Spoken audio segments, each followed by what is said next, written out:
키도 크고요. 얼굴도 영화 배우처럼 잘생기고 게다가 수줍은 듯 웃는 모습은 압권이었습니다. 네. 저희 딸이 좀 컸으면 어떻게 해볼까 이런 마음이 들 정도였습니다. 네. 하지만 가장 인상적이었던 것은 이 학생을 향해 선교사님들과 선생님들이 했던 평가였습니다.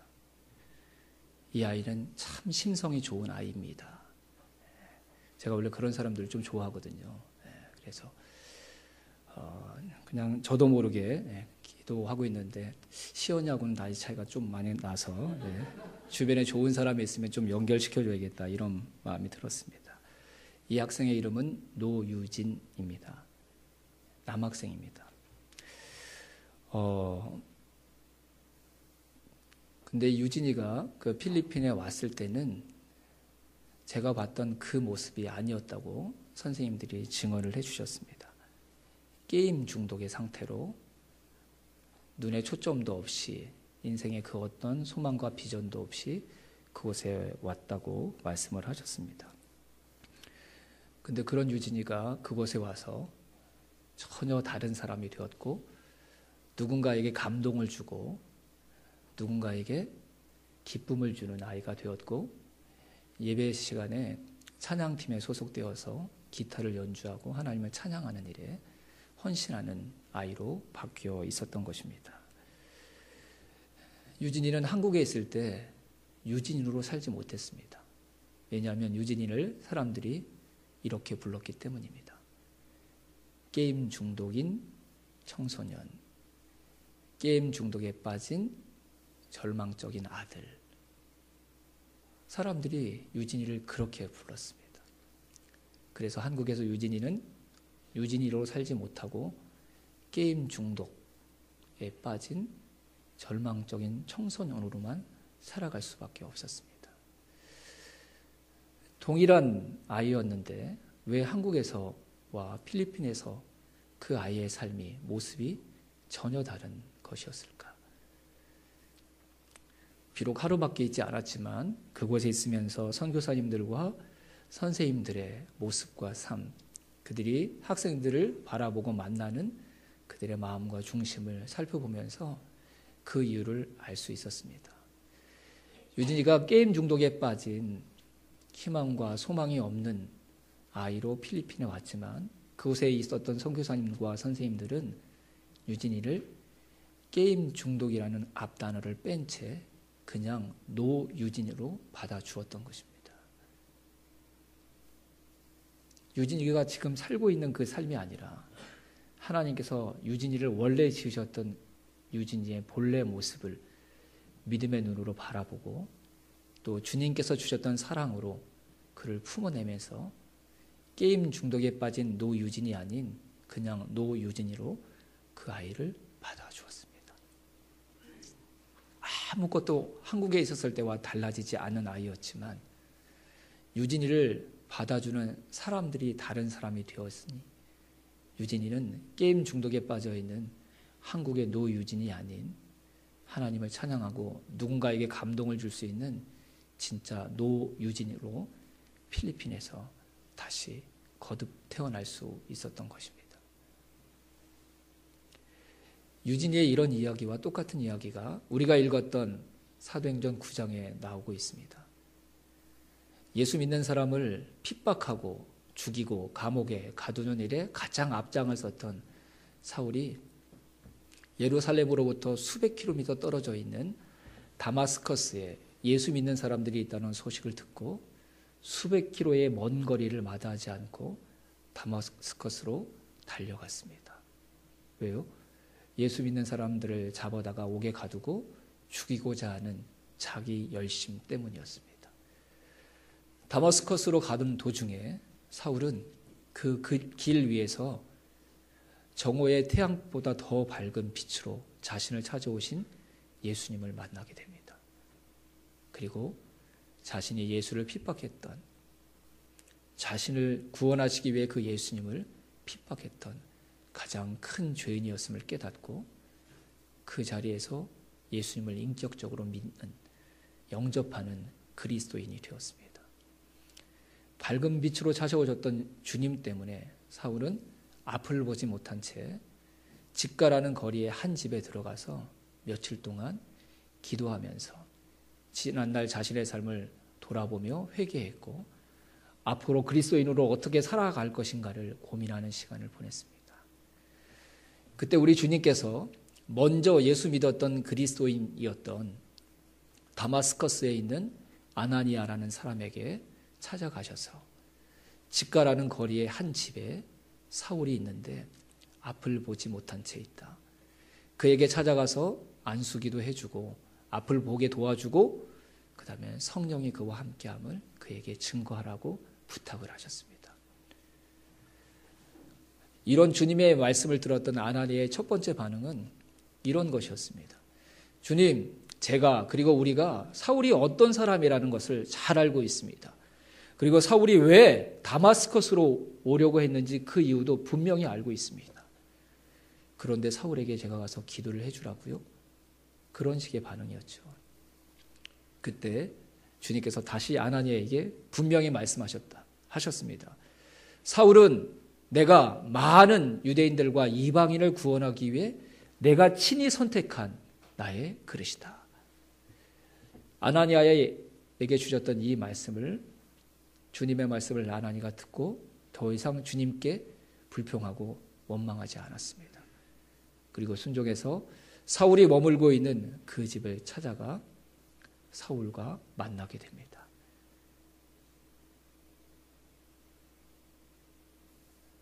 사울을 보고 아나니아가 했던 첫 번째 고백이 오늘 우리가 함께 읽었던 말씀 가운데 나와 있습니다. 형제 사울아, 형제 사울아. 이것이 아나니아가 사울에게 첫 번째 고백했던 말이었습니다. 교회 밖에 있었던 사람들이 예수님을 믿는 성도들을 향해 그리스도인이라고 지난주에 불렀다는 말씀을 우리가 안디옥 교회의 이야기로 얘기를 들었습니다. 사실 그리스도인은 교회 밖에 있는 사람이 교회 안에 있는 사람들을 부르는 호칭이었고, 예수님을 믿는 사람들끼리 가장 소중히 여기는 호칭이 바로 형제라는 호칭이었습니다. 형제라는 헬라어는 아델포스라는 말입니다. 근데 이 아델포스라는 말은 델피스라는 자궁이라는 단어로부터 온 말입니다. 그러면 형제라는 호칭은 무슨 의미를 가지고 있는 것일까요, 여러분? 한 엄마의 뱃속에서 태어난 진짜 나의 형제라고 고백하는 사람들에게 고백했던 호칭이었습니다. 하나님이라는 한 생명 안에서 태어난 진짜 나의 가족, 나의 한 몸, 나의 형제에게 고백했던 그리스도인들이 다른 그리스도인에게 특별히 붙여주었던 호칭이 바로 아델포스였습니다. 수많은 그리스도인들을 핍박하고 죽이는 일에 앞장섰던 사울을 처음으로 만났던 아나니아가 그에게 바로 온전히 그리스도와 하나 되어서 함께 교회를 이루어 나가고 하나님 나라를 이루어가는 사람에게 고백했던 아델포스라는 호칭으로 그를 만나고 불렀다는 건 엄청난 일이 아닐 수가 없습니다. 왜냐하면 아나니아와 그 당시 그리스도인들은 사울의 악랄함과 사울의 그리스도인을 향한 적개심이 얼마나 크고 깊은 것인지를 잘 알고 있었기 때문이었습니다. 하지만 자신을 향해 아델포스라고 불러주었던 아나니아의 그 따뜻한 영접과 자신을 위해 진심으로 기도해 주었던 아나니아의 기도 덕분에 사울은 다시 앞을 보게 되었고 그리스도인으로서의 그의 사명을 감당하는 삶을 조금도 지체하지 않고 바로 시작해 나갈 수 있었습니다. 사울이 그리스도인이 되었던 건 다마스커스로 가는 길 위에서 인격적으로 주님을 만났을 때였을 것입니다. 하지만 사울이 진짜 그리스도인으로서의 삶을 살아가기 시작한 것은 아나니아라는 사람을 통해 형제로 그리스도 공동체 안에 그가 수용당하고 용납되었을 때야라는 사실을 우리가 기억해야 합니다. 우리의 인격적인 구원은, 영적인 구원은 주님을 만날 때 일어나지만 내가 그리스도인이 되었다는 사실을 우리의 온몸으로 실제 체감하고 그리스도인으로서 살아가고 싶어하는 삶의 용기와 의지는 언제 생기냐면 먼저 믿었던 그리스도인들이 나를 형제로 받아들여줄 때, 그때 내가 진짜 그리스도인이 되었다는 것을 따뜻하게 느끼게 되고 그리스도인으로 살아가고자 하는 삶의 용기를 얻게 된다는 것입니다. 나를 향해 형제라고, 하나님의 한 가족이라고, 그리고 한 몸이라고 누군가가 불러줄 때 내가 예수께 속한 사람이 되고 예수 믿는 사람으로서 예수님을 믿는 사람답게 살아가고자 하는 삶의 용기와 힘이 생길 수 있다는 것입니다. 여기서 중요한 것이 한 가지가 있어요. 언제 사울을 향해 아델포스라고 부르느냐, 이 타이밍이 아주 중요합니다. 그 사람이 예수 믿은 사람으로서의 삶의 충분한 증거를 나에게 보여주었을 때 그를 향해 아델포스라고 고백하는 것은 결코 어려운 것이 아닙니다. 안디옥 교회에서 우리가 보았던 것처럼 교회 밖에 있는 사람들조차도 믿음에 합당하게 살아가는, 세상 사람들과 다르게 살아가는 안디옥 교회 교우들을 바라보고 그리스도인이라고 불러주었습니다. 한 사람이 예수 믿었다고 얘기하고 예수 믿은 증거를 삶을 통해 충분히 나에게 보여줄 때 그 사람에게 다가가서 나의 형제요 라고 고백하는 것은 믿음이 없어도 할 수 있는 일입니다.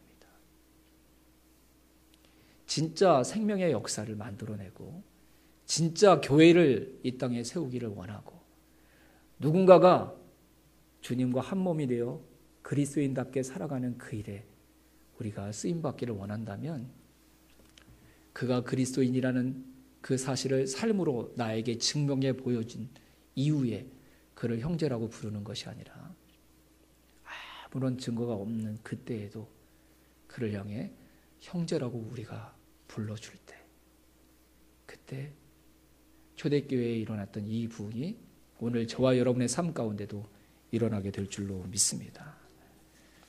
사울이 그리스도인이 되었다고 이야기하지만 그리스도인으로 그는 그 어떤 삶도 살아낼 수 없었습니다. 조금 전까지만 해도 예수 믿는 사람을 핍박했던 그 사울이 이 다머스커스로 오는 도중에 예수님을 만났다고 고백했지만 진짜 그가 이전의 사울과 달라졌다는 것을 그 어떤 곳에서도 증거로 찾아볼 수 없었습니다.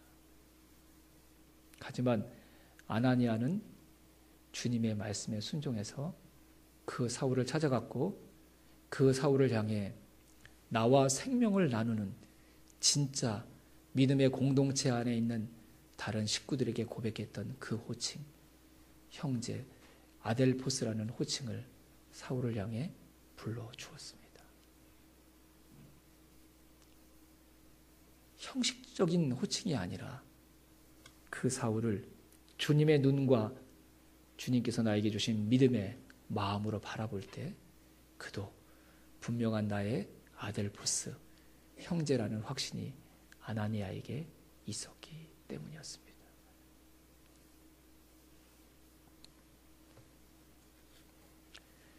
부디 저와 여러분도 내 앞에 있는 사람의 믿음의 진위 여부를 판단하고 평가하려고 하지 말고 그를 향해 먼저 아나니아처럼 형제로 그를 받아들이는 귀한 마음을 먼저 품는 진짜 그리스도인들이 될 수 있기를 주님의 이름으로 축원합니다. 그때 진짜 생명의 역사가 일어나는 것입니다. 그때 진짜 우리의 교회가 더 넓어지는 것입니다.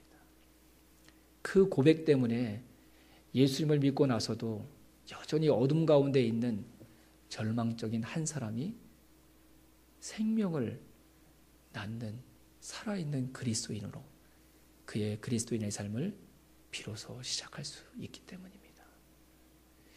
이 말씀을 준비하면서 제 자신의 삶을 돌아보았습니다. 성도는 이래야 돼. 교회 사역자는 이래야 돼. 앞장서서 교회를 섬기는 사람은 이래야 돼.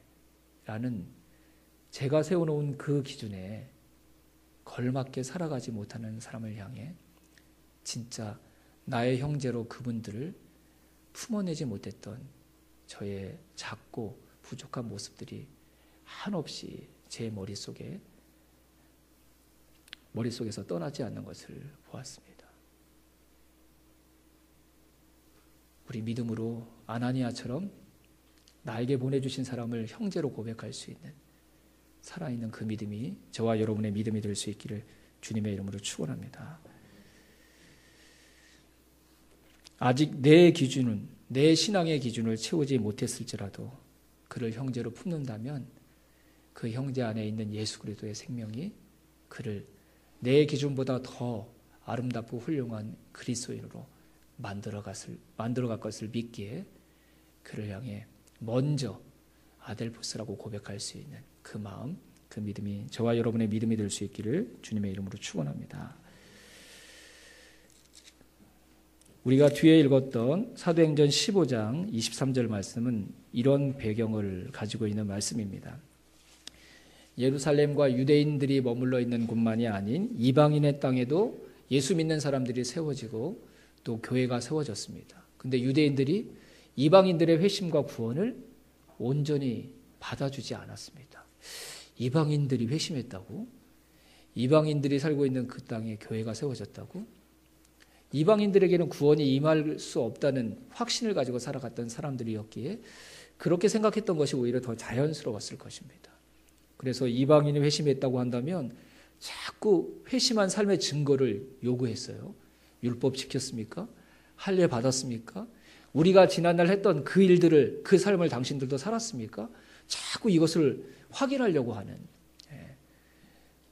그런 요구들이 있었습니다. 그래서 유대인들의 있는 교회와 이방인들이 있는 교회가 서로 갈등이 일어나니까 이 문제를 확실하게 정리를 해야겠다라고 싶어서 예루살렘 교회를 중심으로 해서 예루살렘에서 회의가 열렸습니다. 어떻게 이 문제를 해결할 것인가?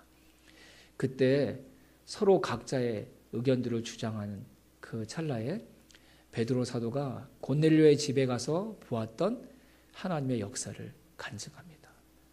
나도 이방인들에게는 구원이 임할 수 없다고 믿었던 사람입니다. 그래서 그 이방인을 가까이 하지 않는 것을 하나님 앞에 나의 의라고 자랑했던 사람이었습니다. 그런데 주님의 말씀에 순종해서 이방인 고넬료의 가정에 가봤더니 우리와 똑같이 하나님과 주의 말씀을 사모하는 심령을 그들이 가지고 있었고 예수 그리스도의 복음을 전했을 때 그들이 그 예수님을 인격적으로 받아들였습니다. 그리고 우리가 예수님을 믿었을 때 우리에게 임했던 동일한 성령이 그들 가운데도 동일하게 임했음을 내가 목격했습니다. 우리 하나님은 각 나라 중 하나님을 경외하며 의를 행하는 사람이라면 그 사람이 누구인지 가리지 아니하고 다 받아주시는 하나님이신 것을 제가 새롭게 깨달았습니다. 베드로의 이 증언 때문에 예루살렘 교회는 이방인들이 회심했던 그 회심을 순전한 회심으로 받아들이게 되었고 바울과 바나바의 사역을 온전히 인정해주는 계기를 삼을 수 있었습니다. 이런 예루살렘 교회의 회의의 결과 내용을 편지로 담아서 안디옥 교회와 이방인들에 의해서 세워졌던 교회를 향해 편지를 보내는 내용이 우리가 읽었던 바로 그 말씀입니다. 23절 다시 한번 읽어보겠습니다. 15장 23절 말씀 시작. 그 편에 편지를 붙여 이르되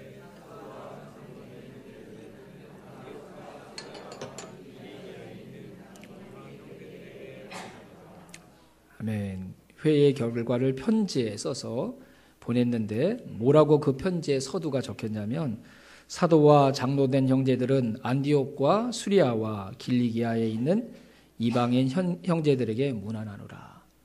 이방인들을 뭐라고 불렀다고요, 여러분? 이방인 형제들에게. 이방인 형제들에게. 무슨 의미입니까, 여러분? 우리 예루살렘 교회와 이방인 당신들의 살고 있는 그곳에 세워진 교회는 바로 하나입니다. 같습니다. 하나님이 세우신 동일한 교회입니다 라고 고백을 했던 것이죠. 안디옥 교회와 소아시아에 있는 이방인들의 지역에 있었던 교회에서도 교회다운 아름다운 모습들이 분명히 일어났고 성령의 역사들이 나타났지만 사실 예루살렘 교회에서 일어났던 일들에 비하면 조족지혈에 불과했습니다. 예루살렘 교회가 이룬 성령의 역사와 교회의 사역은 엄청난 것이었습니다. 예루살렘 교회의 입장에서 볼 때 안디옥 교회와 소아시아에 있는 이방인 지역에 있었던 교회들의 활동과 사역은 사실 자신들이 이루었던 업적과 기준에 비하면 한없이 부족한 상태였습니다. 하지만 안디옥 교회를 비롯한 다른 지역에 있는 그 교회를 예루살렘 교회가 우리와 동일한 교회로, 형제 교회로 인정해 주었을 때 하나님께서 또 다른 새 일을 행하셨습니다. 우선 이런 예루살렘 교회의 넓은 마음, 이 이방인 교회를 수용해 주었던 그 사랑의 마음이 이방인들에게 큰 위로가 되었습니다. 자, 15장 31절 말씀 한번 읽어보겠습니다. 15장 31절 같이 한번 읽어볼까요? 읽고 그 위로한 말을 기뻐하더라. 네. 이 편지가 안디옥 교회 성도들에게 전해지자 그 편지를 읽고 나서 안디옥 교회가 위로와 기쁨을 누렸다고 고백하고 있는 것입니다. 예루살렘 교회가 우리를 인정해 주지 않는다는 소식은 안디옥 교회와 주변에 있는 교회들에게 큰 위축거리였습니다. 하지만 그들이 동일한 교회로, 형제 교회로 우리를 인정해 주었다는 그 소식이 그래서 그들에게 큰 위로가 되었고 큰 기쁨이 되었던 것이죠. 사도행전 15장이 끝나고 나서 이어지는 16장부터 무슨 내용이 여러분 소개되고 있는 줄 아십니까? 바울과 바나바의 제2차, 3차 선교 여행이 기록되어 있습니다. 예루살렘 교회가 마음의 문을 열고 안디옥 교회와 그 주변 교회를 우리와 동일한 형제 교회로 품어주자. 그것이 그들에게 큰 위로가 됐고 기쁨이 되어서 그들이 한 번의 선교 여행으로 멈추지 아니하고 더 많은 지역에 복음이 전해지고 교회가 세워지고 심지어 세계의 중심이었던 로마 교회까지 복음이 증거되는 성령의 역사가 그 이후에 일어났던 것입니다. 우연이 아니죠. 먼저 믿었던 사람들이 마음의 문을 열고 나보다 못하지만 아직 많이 부족하지만 그를 형제라고 받아줄 때 성령님께서 더 크게 일하시고 역사하시는 놀라운 진리를 우리 가운데 보여주는 말씀인 줄로 믿습니다. 예수님을 믿었지만 아직 어떻게 믿어야 되는지, 어떤 모습으로 섬겨야 되는지, 그리고 무엇을 해야 되는지조차 아직 모르는 연약한 어린아이와 같은 신앙을 가지고 있는 우리의 형제들이 우리 주변에도 많이 있습니다.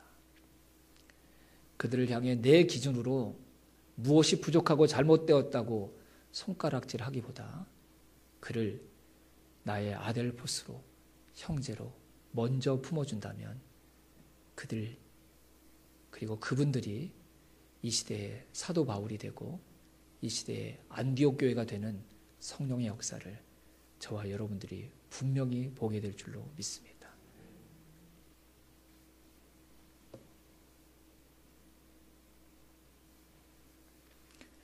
교회 안에서만이 아니라 가정 안에서도 저와 여러분들이 사랑하는 우리 자녀들에게 아나니아가 사울에게 했던 이 마음으로 예루살렘 교회가 안디옥 교회를 향해 품었던 이 마음으로 우리가 우리의 가족들 앞에 선다면, 그리고 목장 안에서 우리 목원들 앞에 선다면, 그리고 우리의 일터에서 우리가 만나는 사람들 앞에 선다면 우리는 홀로 신앙생활하는 사람들이 아니라 하나님께서 이미 만져놓으신 예비된 그리스도인들을 우리의 형제로 만나 그들과 함께 교회를 이루어나가는 감격과 기쁨을 누리게 될 줄로 믿습니다. 증거를 찾지 마시고 그들이 예수 믿었다는 사실을 알려주는 그들의 신앙의 증거로 저와 여러분들이 살아갈 수 있게 되기를 주님의 이름으로 축원합니다. 우리 주변에 게임 중독에 빠진, 세상이 버린 절망적인 노유진이라는 학생이 수도 없이 많이 있습니다. 하지만 그런 영혼들을 향해 우리가 노유진이라고 믿고 그를 유진이라고 불러준다면 필리핀에서 일어났던 그 변화가 저와 여러분이 살아가는 가정과 일터와 직장에서도 반드시 일어나게 될 줄로 믿습니다. 하나님께서 우리에게 보내주신 소중한 영혼들을 단 한 명도 잃어버리지 않는 이 시대의 아나리아와 이 시대의 예루살렘 교회로 저와 여러분들이 살아갈 수 있게 되기를 주님의 이름으로 축원합니다. 그렇게 그 사람을 믿어줬다가 그 사람이 나를 배신하면 어떻게 하죠? 혹 내가 믿어준 사람이 우리의 기대대로 신앙생활을 하지 못해도 그것은 실패가 아닙니다. 저와 여러분에게 진정한 실패는 하나님과 주님께 죄인이고 원수였던 저와 여러분을 하나님의 자녀로, 아들과 딸로 아무 조건 없이 받아주셨던 그 사랑으로 다시 살아나게 되었음에도 불구하고 내 곁에 있는 사람들을 형제라고 불러주지 못하는 그 사실 자체가 저와 여러분에게는 더 큰 실패이기 때문입니다. 누군가를 형제로 불러줬는데 그 사람이 내가 기대했던 형제가 되지 못하는 것은 실패가 아니라 사울과 안디옥 교회를 얻기 위해 우리가 부단히 노력한 믿음의 올바른 시도입니다. 시도와 실패를 구분할 수 있어야 합니다. 하나님이 이미 하나님의 사람으로 바꿔 놓으셨음에도 불구하고 내 기준으로 게임 중독에 빠진 청소년이라고 생각해서 그의 이름을 불러주지 못한 우리의 삶이 그리스도 앞에서는 진정한 실패입니다. 하나님께 기도하십시다. 아나니아의 눈과 마음을 나에게 주시도록 예루살렘 교회가 안디옥 교회를 품을 수 있었던 그 믿음을 우리에게 주시도록 그 믿음이 우리 가운데 역사하면 내 주변에 있는 모든 사람은 내가 품고 사랑할 수 있는 저와 여러분의 진정한 아들 보스가 될 것입니다. 기도하겠습니다.